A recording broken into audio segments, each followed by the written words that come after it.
Alright, welcome to the PanPastel for Live Caricature video to rule them all. I'll explain why I love PanPastel, the colors on my palette right now, and include a demo of me using them in real time for a live caricature. I love PanPastel because they have many quality high pigmented colors and are very easy on my hand, unlike other mediums, which I think with extended use and coloring too hard might give you pain or carpal tunnel in the long term. You can use them in any weather, and they put on color faster than any medium for live caricature I've ever used. I've been using PanPastel for 4 years now and have tested a lot of colors. Some colors aren't as rich or pigmented as others. For example, in my set, the Turquoise isn't so strong, but I like the color, so it stays. So here's the sped up drawing, sped up inking of a live caricature that I'll be coloring with PanPastel. I'm using a Jan Lau marker. I really like this marker because it's much blacker than more recognizable brands. For my face shadows, I popped open the back of this tan Crayola and put in Copic Ink E13 Desert Stand in there. And then I just go through and pop places where I think shadows would go.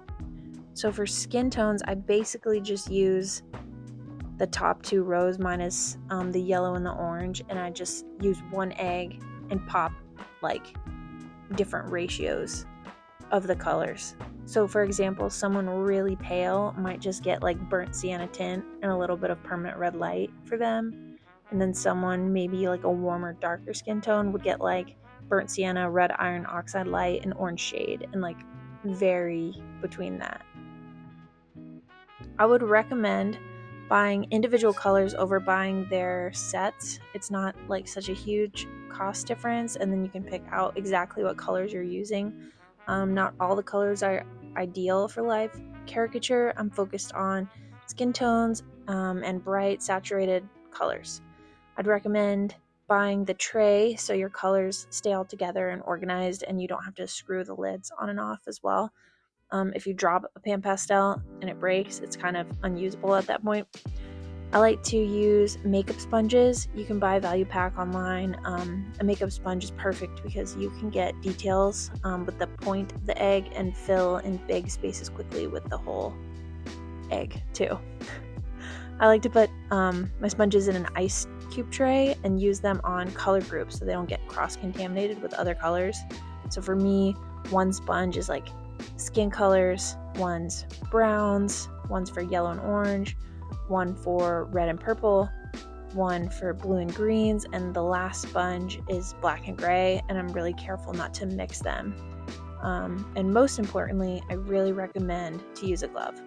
So I would definitely call myself a messy person, and I've learned through trial and error to keep my workspace clean, like keep the sponges in their color groups, wear a glove, especially if you're going to be like snacking after a drawing.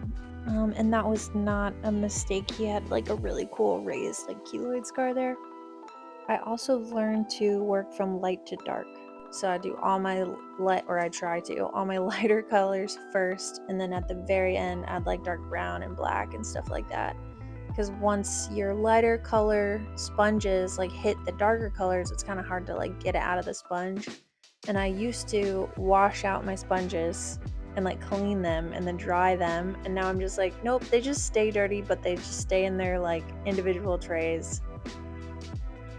I think another thing I get is that people say my drawings look really clean and like I like stay in the lines and it looks sharp.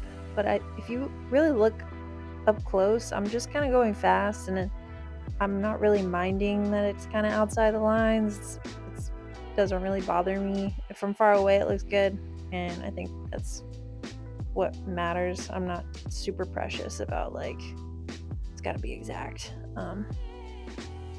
Yeah, and I think that kind of painterly effect is kind of cool, and I really like that about PanPastel. And you may be wondering why I'm so into PanPastel and like telling people about it.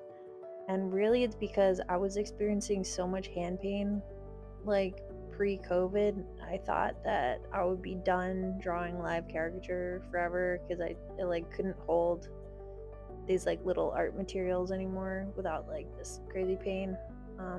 And then Danielle Castro told me about PanPastel, and I got some, and it like changed the game. So now I am PanPastel's #1 fan, unofficial spokesperson, featured sponsored caricature artist. Manifesting. Well, I wish I did a more colorful background to show you guys some of the really cool colors that I have in my set. Like, I love the Phthalo Blue, it's beautiful. The violet's also wonderful. Magenta is like super pigmented. Yeah, some of the colors are just like super vibrant and look really good. But wrapping up, I'm using an eraser here to like kind of, like, I think I put too much shadow in her teeth, so I'm taking that off. It's possible to erase it. You won't erase it fully, and sometimes it can get kind of funky. And here I'm like going back in with a little bit of Caran d'Ache's Neo color, just to add like just some like lip texture there, and kind of give his scar a little more dimension. Anyhow, apparently PanPastel has 133 colors, and I've probably tried like a third of them, so there's so many to explore and see for yourself what works for you. Yeah, this is like a no for me, but I'm going back in with the light color and just like adding a little more dimension in her arm so it looks like it's like going behind there. And then finally, I like to use the Presto whiteout pen and do some details. So I just did like a little bracelet for her, but sometimes you do like eye shine and whatnot.